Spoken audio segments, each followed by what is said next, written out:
بسم اللہ الرحمن الرحیم۔ ایک دعا جس کا ثواب اللہ تعالیٰ نے چھپا رکھا ہے۔ رسول اللہ صلی اللہ علیہ وسلم نے ارشاد فرمایا، ایک بار ایک شخص نے یہ کلمہ کہا، فرشتے گھبرا گئے کہ اس کا کتنا اجر لکھیں۔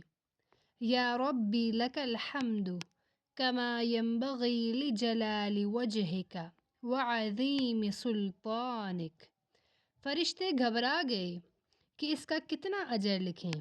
آخر اللہ تعالیٰ سے انہوں نے عرض کیا کہ آپ کے بندے نے ایک ایسا کلمہ کہا ہے کہ ہم نہیں جانتے کہ ہم اس کلمے کا ثواب کیا لکھیں۔